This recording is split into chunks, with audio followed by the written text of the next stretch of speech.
iluna situnga suwitti qayquyaw simayut uqaqtitiyit amaro tunga subtitawiyut tamak melimattiaq tusagak sariri kullu qayunaq simang mata tunga subtiaritti. Welcome everyone. We are here today for a great event that will benefit many Nunavut mute. Iqaluit qallaring nerman tusagak saunertok tana Nunavut mutanun. Uqaqtiu yunga Luis Qabavong yunga. I will be your MC for the afternoon. Kisani pigara uqaqtinata tunga suktinera tigut innariyawraqto angutaqatigaro. Before we begin, we are going to start this event with a prayer from our elder, Sarah Phillip.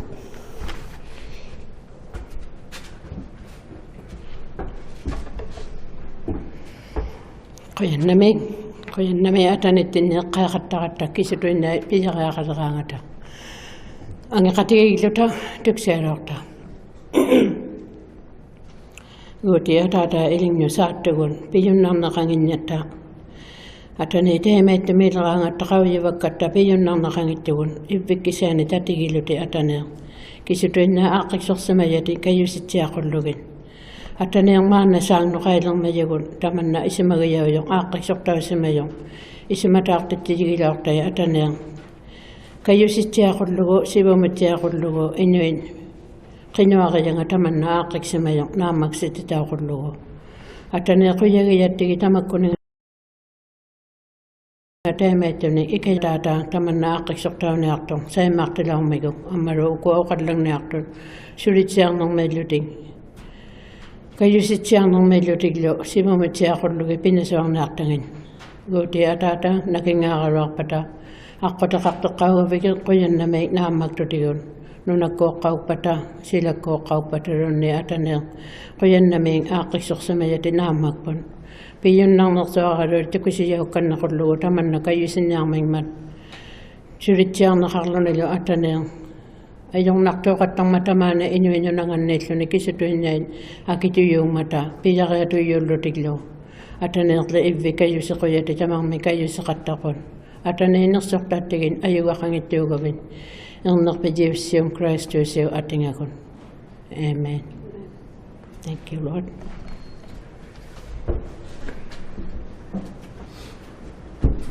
Qiyanami Sarah. Oqaqataarama teema tusaruminartumi tusaqnaarata Nunavut government tuqakkunningaartunik ammalu Nunavut government kunningaartunik tusarvigiyaqarnaarata ikayuutiqallarinnniartunun Nunavut mutanut. As I had mentioned earlier, we have a great announcement today coming from the government of Nunavut and the federal government. Tunga subtinera tigud tana iglurinang ministry yok our yunnautinunlu nunainglingartunun. We are now going to welcome the Minister of Housing, Infrastructure and Communities. Tunga subtinlu tiguila government uqawsaqartillugu. He will deliver remarks on behalf of the Government of Canada. Tunga subtillavut. Please welcome Honorable Sean Fraser. No,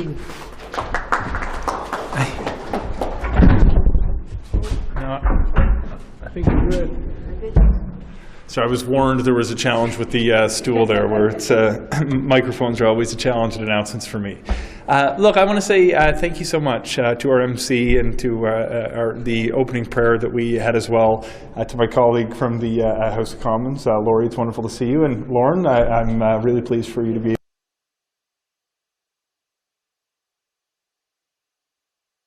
to have you representing the territorial government for an important announcement here as well.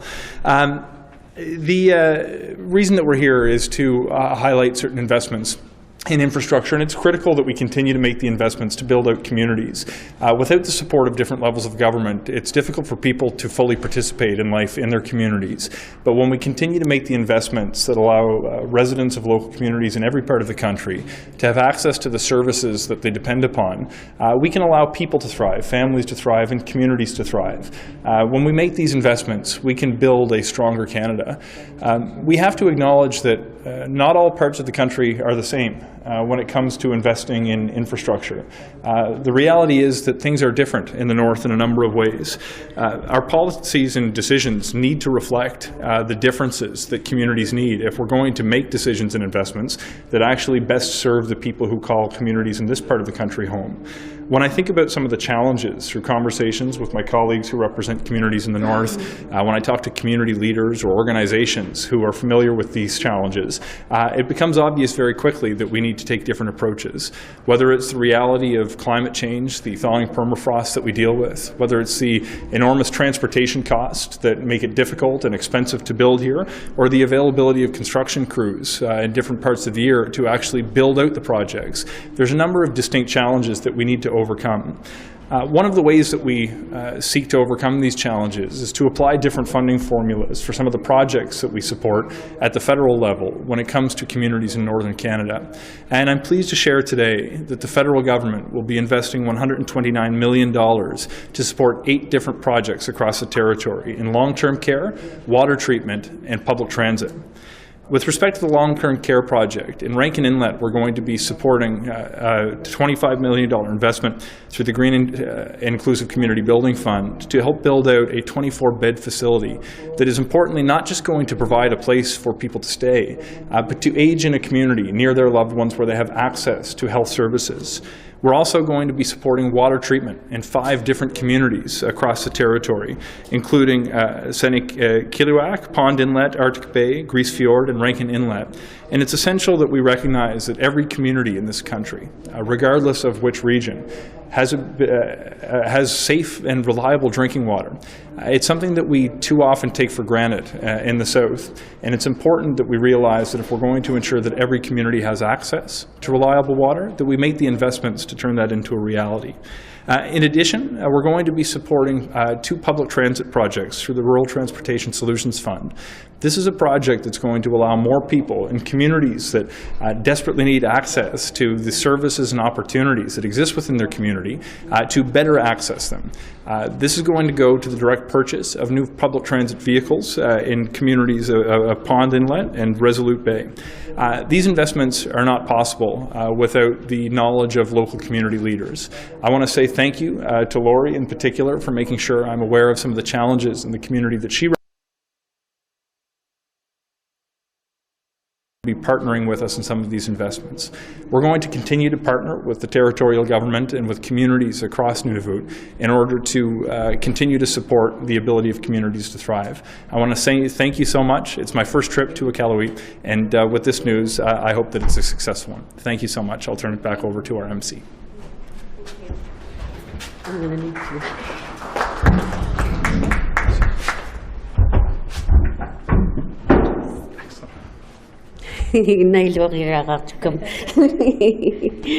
Thank you very much, Honorable Sean Fraser. Kayo sinarat ta tema tu sa kuminak tuinaw ngin nakatangman tunga septinerang megatigun marigadoktis Joavut. And now please welcome our Member of Parliament, Lori Idlout. Patak-taktore, tunga septitore. Sivulangmit kayan nami Lucy Amaro Sarah tuksang nikot magpekangman innang mot pigya ko tawdone sidlek padlang nang mat pigya ta kawro ko venak po Amaro Sean Fraser tunga septipagit tamaw nga Nunavut mot tikitaro kave ikarong no piloak sugo takwa unikaw tiyak toktatit sakit tak toktatit pimagerong mata amisunod Nunavut mionot ikayong nakangnyang man tamakwa ikayo daw niyaktut aksoro tigi simayavut Nunavut mione kigaktuid lunga aksoro tikaksimay naktunga tamakwa kinaya Nunavut mot sakin niyaktut amisungok palikkan nikudlugit tamakwa ikayuset ikayukutauniaktut sakkikutik kawimanang mat Nunavut pibadlagayang mata Nunavut ayungit duaro tidlugit ikayuktuk taw kanara kaktilugit tamakwa kinawyay sakkikangami pibadlian ng mot inukatigit yang ng mot sakkayako takamyang ng narunakatangin man. Just very quickly, first of all, I wanted to thank Lucy for the warm welcome and to the elder Sarah for a wonderful opening, and to welcome Sean to my riding of Nunavut for your very first visit to our beautiful territory. As Lauren Kusugak said, it's probably the center of the universe. And I think that the investments that you've shared today, that you've announced today, are all very important ones. As you have heard in the House of Commons, as many Nunavut have heard, as the MP for Nunavut, I'm always fighting for more resources to come to Nunavut so that we could make sure that there are better supports, better resources that Nunavut can use towards the improvement of well-being, health and well-being for Nunavut. And it's such a great honor to be part of this announcement so that we could make sure there are improved investments in water, in infrastructure, and public transportation. And thank you so much as well to David for joining us in this announcement. I understand that PJ couldn't be here, but I will look forward to your words as well. Kuyan namin. Kuyan namin pikan na kaya Lori Idlout. Kayo siluta tema tusak beginner megatigun nunring kapamakunilu pi tiraktuyok. As we move forward with this great announcement, we are going to hear from the Minister of Community and Justice, Community and Government Services for the Government of Nunavut, Tungasukti Lavut, Honorable David Joanasie.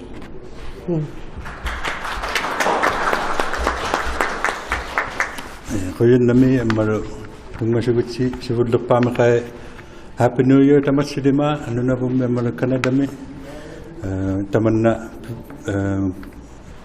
imaragan ng amaro ketuyutinut kina yani okosakang naktiluta narunang ito tamakwa Nunavut no atut khalagan naktin amaro kina ye tungasukti taw nang mata kuyan nami rumavakka tamana kati giyakatakwa amaro Good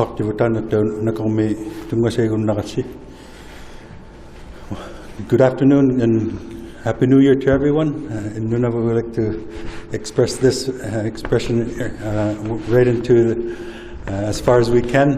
The New Year brings new beginnings, and it's an opportunity to celebrate the year ahead as well.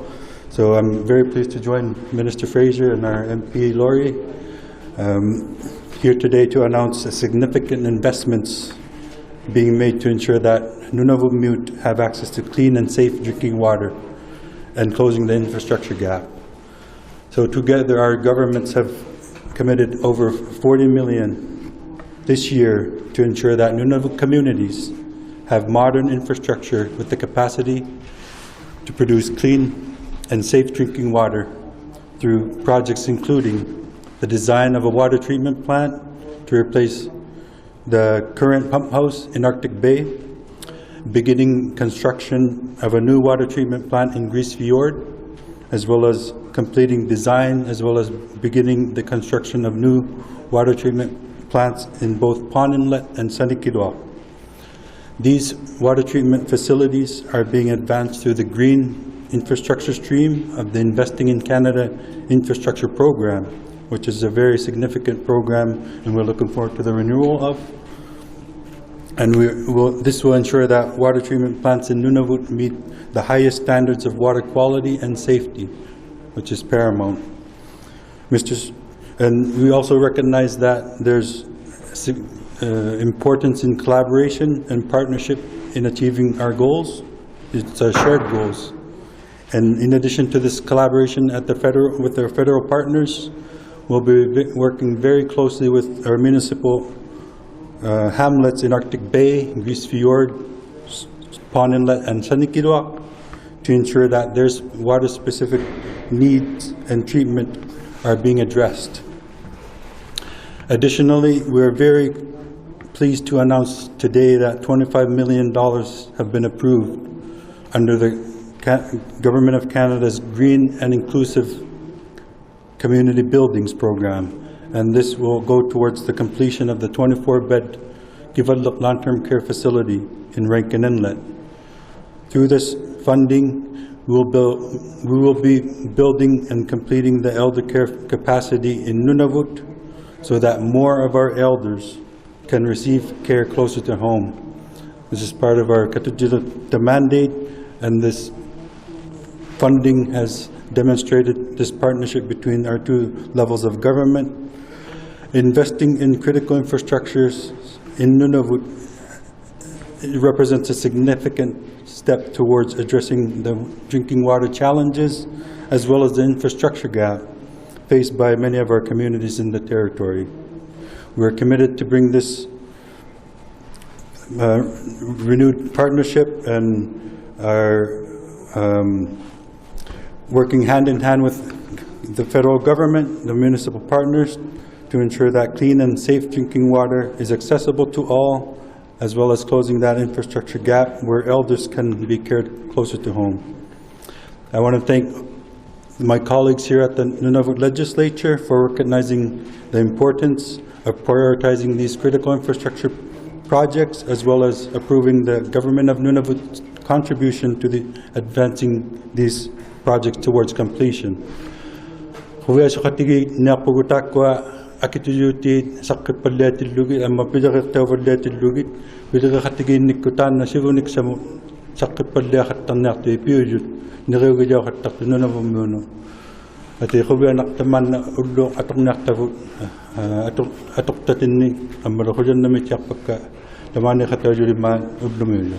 Thank you very much for coming, and I look forward to the completion of these very important infrastructure projects.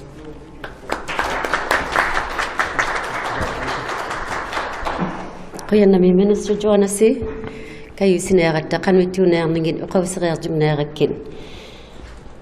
Tema mana tusagak sariyun kigaktu yun atu inonartilugin apekutinun. Apersokto raukak tilugit kigaktu yimi gavamakuningartuni kayu kannerman. Piyarir tilugit tako ajilirto raukak nertut tava kayu sinernertanga apekutit piyar raukaktin natigun. Just to move forward, just letting you know how the events will go from this point on. We will be opening the floor to question and answers. Tana kayakunaraku tukimwatiti tusawamakatauti lirinangmud kavamakuningartunut. And I now welcome the Director of Communications with Executive and Intergovernmental Affairs for question and answers with the media. Tungasukti Casey Lazard.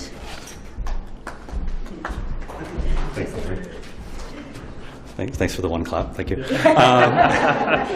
I'm sure there will be some questions and answers that can be provided for you. What we'll do is we'll do one question per outlet for now, and then if we have time, we'll do more. So, are there any questions? Yes, Matisse, CBC. For Public Canada, questions for Minister Joanasie. What we could do is in both English and Sure thing. So 5 communities are getting new water treatment plant. Can you give us an idea of the timeline of those projects, when the construction is supposed to start, and when these communities are expected to have?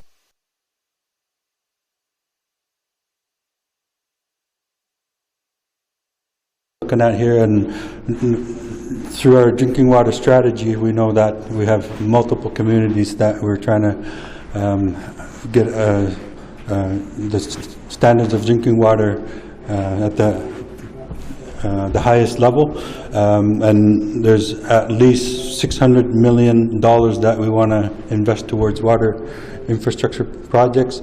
These communities that we've identified today, they're at different phases. Some are in design and some are ready to go towards construction. and typically it'll be either 1 to 2 year project.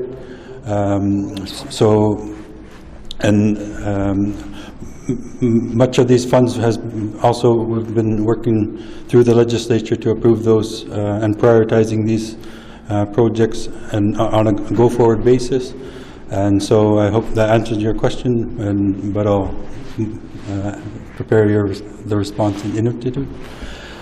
So takwa nunali tatli maujut narunak taujut manakku khimukusimajatinni huttinak pami mata kisanit tau hauji madluta imalaginang mo tukumaguti narunak sisimammat tamani 600 million ungatani sanak bayga hangnagata sifunik satinni tamani nunali tanak punak pami imakatyaga swaktilluta takwa tatlima nunali narunak simajatinni ajiging itu mata kisani ilang ititiraw taw valajud amaro kisani taw ilang ipang taw valagil luti sana jaw nang ningin amaro takwa imaka agago mo ataw sung makunudlun ni sana jaw ga hamnakto takwa kina sana basimaju atuklugit. When are you expecting these facilities to be up and running? We hope to get the completion as soon as we can possibly do that. Of course, it'll be a process where we have to tender the projects and make sure we do the due diligence through that. If I have to give a ballpark, within the next 2 years is my anticipation for all projects. So it could be plus or minus, but maka nalunay runaku nalutaku naku pijaktaw gajaktu takwa makul kay akgago ilwani kisani takwa bijimisaro tikku contract tawgo sa haknang mata tanam atutiga hamnaktu takwa kinajasan pa si malilug.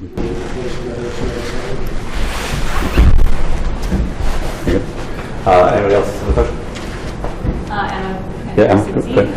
I'm wondering, probably a question for Minister Joanasie as well. Part of this allocates about $60 million to the Rankin Inlet long-term care facility. That was already budgeted for. It's mostly built at this point. Why do you need $60 million more, and what will that be used for? Thank you for the question. The announcement today here is specific to $25 million towards the long-term care facility through the green and inclusive building.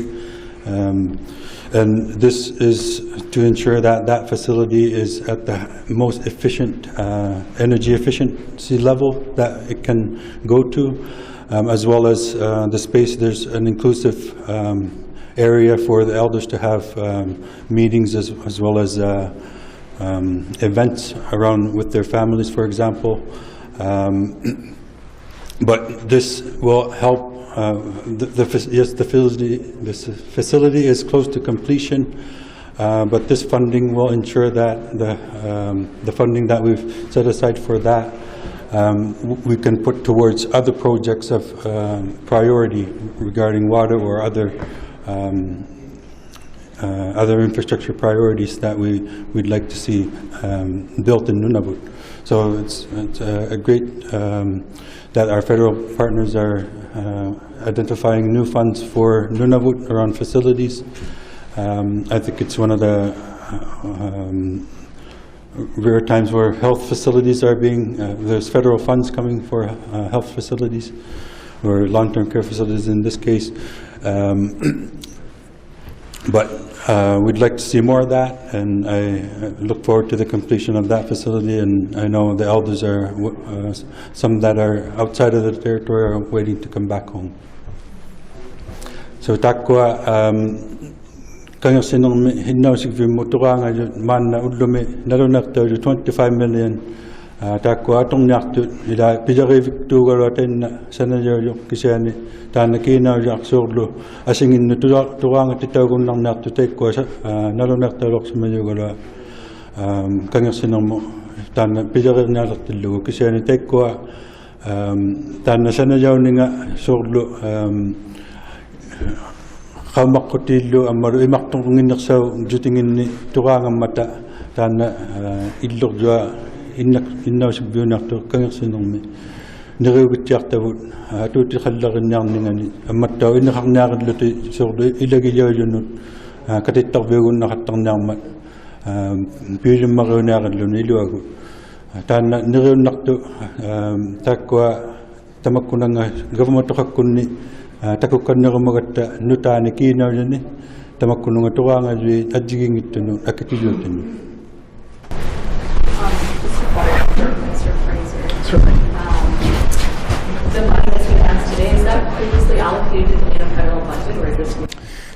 The money that's announced today would have come through funds that were included in previous federal budgets, but the specific projects, these are new decisions within previously budgeted federal funds.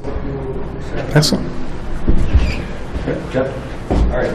Jeff Peltier with Nunavut News. A lot of the projects here that are announced have an asterisk next to them saying that they're conditional on fulfilling consultations and environmental assessments.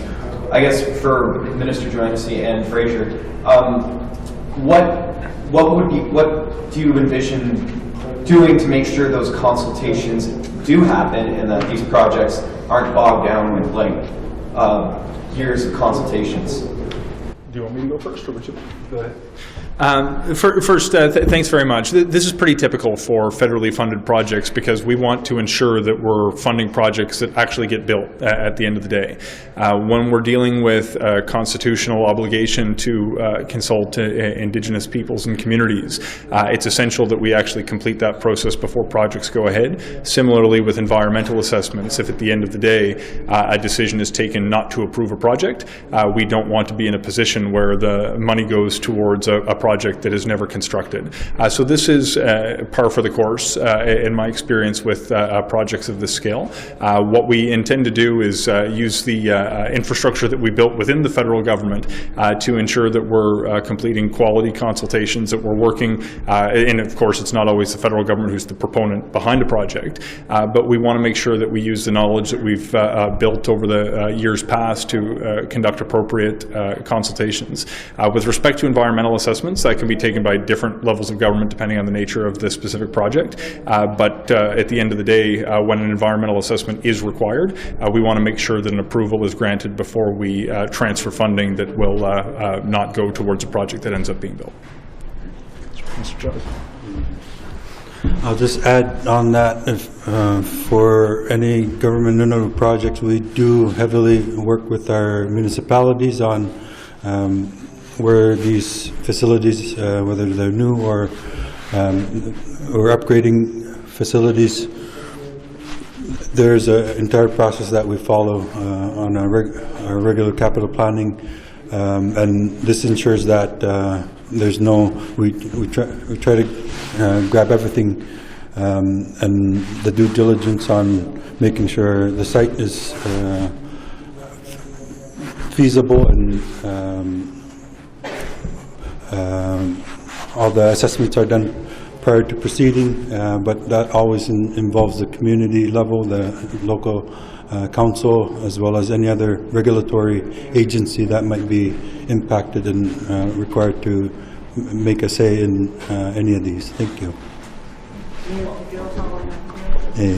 Ilagay nang lagu kay takwa akituyuti pivalati lugu tanatu ngin nakatakat Nunavut government kunni hamalak kunni ilautitina do hatarluta sorlu iniginak tanga ubalo akigak taw niaroni hanutuna hamalakku ilagijangunna do hatamata qawimat tawga hatarsutillu tamanna atutina armijutto takkununga kisanitto takwa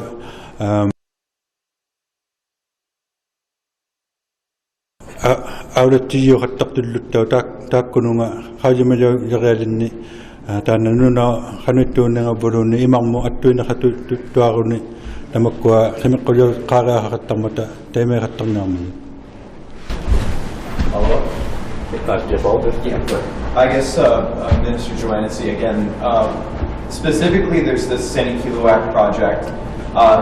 It's been 8 years since the community has discovered issues with their current water supply relating to high sodium. I guess what's taken so long to have this new facility for Iqaluit, and will this new facility be the end of these high sodium issues? Like, will it create a long-term solution to make sure that community gets clean drinking water? Thank you for that question, and we sure hope so. This is how we're trying to address the water needs of each community, and we do know the unique circumstance around Iqaluit, where they have implemented a reverse osmosis water system, where each household is needs to have a specific filter that to ensure that their drinking water is safe to consume. It has taken a long time to get here, but we do hope that this will address the community's needs over the long term and to sustain them for multiple decades. So thank you. Sa Iqaluit me adjungit mat tan imanga tagaw nakaktaw tilugo kisane khawji magatigo tan kina amaru ikajoktu ti ginaktaw tamakkunanga sa Iqaluit me no akatigas wakpu tan pijutigillugo takwaro illui nammina kisiko filter sa maksaw takara hakpin na mata temetillugo tan nuta imalagidutimo imatab imakauti gilaw hatarnakto sa Iqaluit me sivun tautun nakto sivun tinno akagawa sa atuta katsarnang ngani tan nakino ang iyukadlaw mata umaro.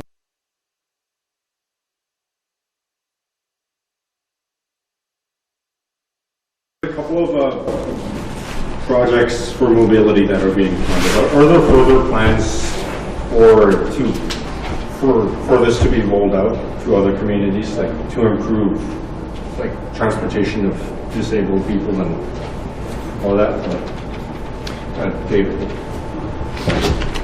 Well, there's a couple of projects for wheelchair accessible vehicles. I was just wondering if there are further plans to. I think those were directed from the hamlets. What's that?